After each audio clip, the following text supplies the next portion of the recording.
जय श्री राम, जय श्री कृष्ण। आप सभी को जैसा कि कल विगत 2-4 दिनों से एक प्रकरण चल रहा है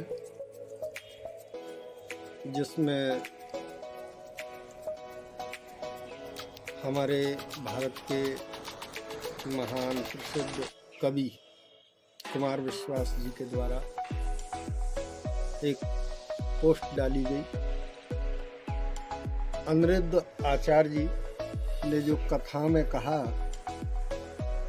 कि माताओं का अति सुंदर होना एक दोष है,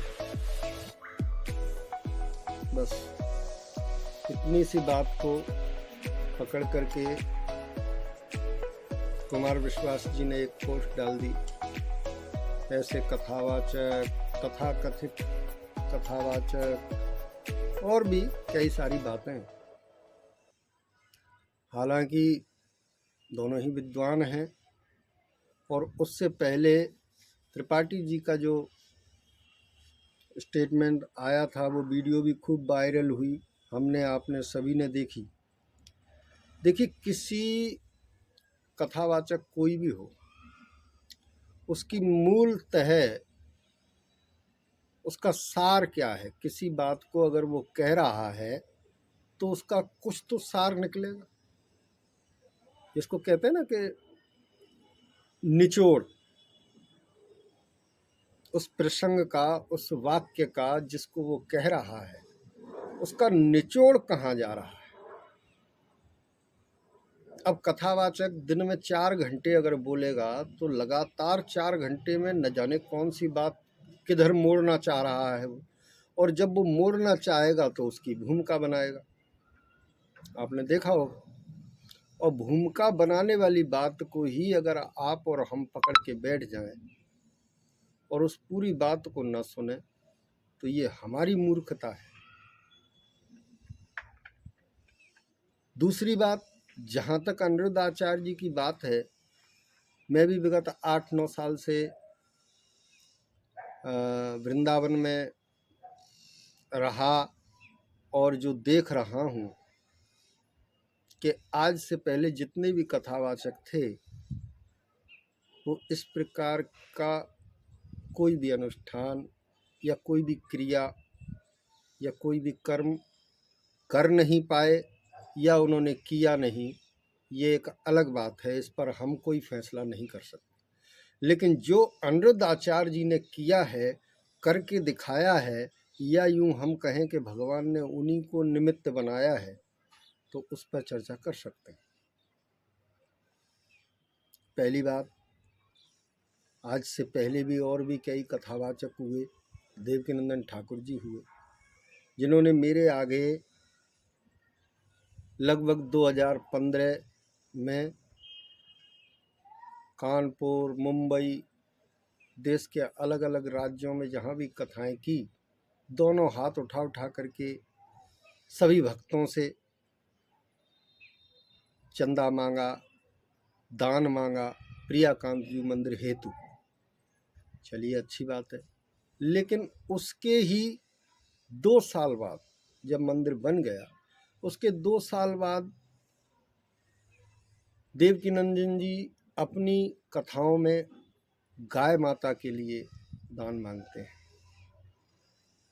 तो मैं किसी के ऊपर आरोप प्रत्यारोप नहीं लगा रहा हूँ, केवल अपने विचार रख रहा हूँ। तो मुझे उस समय ये फील हुआ कि प्रियाकांत जी का मंदिर पहले जरूरी था या जो गाय बेसहारा थी उनके लिए भोजन जरूरी था, उनकी व्यवस्था जरूरी थी।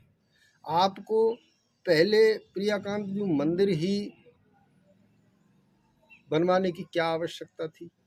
आप पहले ही इतना बड़ा भव्य दिव्य आश्रम मंदिर न बनवाते हुए अगर गौ माता के लिए ही कुछ कर देते, उसके बाद आप मंदिर के लिए प्रावधान रखते, तो शायद मेरे नज़रिए से ज़्यादा उचित रहता।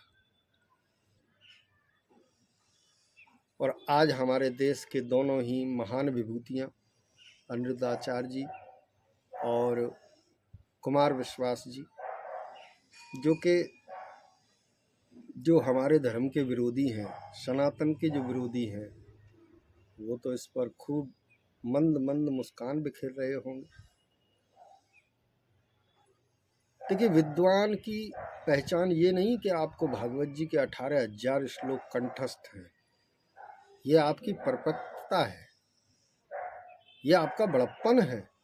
लेकिन विद्वान की, जहाँ तक हमने संतों से सुना है, विद्वान की एक पहचान और है, और वो है सरलता। कहते हैं बड़ा किसे कहते हैं? बड़ा उसे नहीं कहते जो रुपए पैसे में, धन जायदाद में या पढ़ाई लिखाई में बड़ा हो। बड़ा उसे कहते हैं जिसके पास छोटे से छोटा व्यक्ति भी आ जाए और वो अपने आप को छोटा न समझे। बड़ा व्यक्ति अपने साथ, अपने पास बैठे हुए व्यक्ति को कभी छोटा महसूस नहीं होने देता, उसे कहते हैं बड़ा। तो ऐसे ही विद्वान की भी एक प्रामाणिकता है कि विद्वान उसे नहीं कहते जो अपने आप को श्रेष्ठ कहे। विद्वान उसे कहते हैं जो अपनी बात में को सूक्ष्मता से रख भी दे और किसी को परायेपन का एहसास भी ना हो।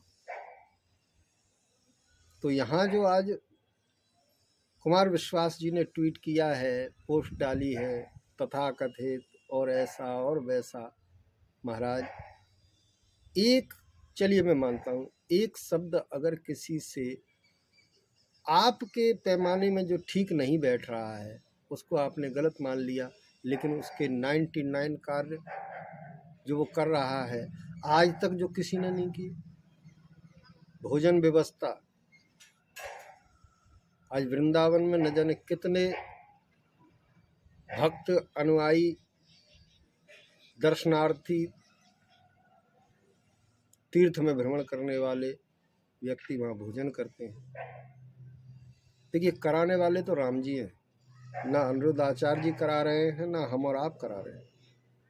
करने और कराने वाले तो परमात्मा है, लेकिन कहीं ना कहीं उनको निमित्त तो बनाया है, और निमित्त बनाया है तो हम भी दोनों हाथों से उनका स्वागत करते हैं कि आपको भगवान ने इस कार्य के लिए चयनित किया है, तो हमारे मुख से तो आपके लिए आशीर्वाद ही निकलेगा, बड़प्पन ही निकलेगा, तारीफ ही निकलेगी। तो ऐसे सनातनी व्यक्ति को, जो सनातन को, राष्ट्र हित को, देश हित को, धर्म को, सबको लेकर के चल रहा है। अभी आयु ही कितनी है अनिरुद्धाचार्य जी की, ऐसे ही कुछ लोग बागेश्वर धाम पर। तो याद रखिए, हमें डर बाहरी व्यक्ति से नहीं, हमें डर अपने ही घरकों से। इसलिए आप सभी से मेरा करबद्ध निवेदन है, देश को बचाएं, धर्म को बचाएं, और जो लोग देश संस्कृति के लिए कुछ कर रहे हैं उनकी एक नहीं 2-4 गलतियां जो कि हैं नहीं, लेकिन अगर मान लीजिए हमारी नज़रों में है, जो हमें अच्छा नहीं लगता है, उनको क्षमाशील करें और कंधे से कंधा मिला करके इस देश को आगे बढ़ाएं। यही मेरा आप सभी से हाथ जोड़ के अनुरोध है। जय श्री राम, जय श्री श्याम।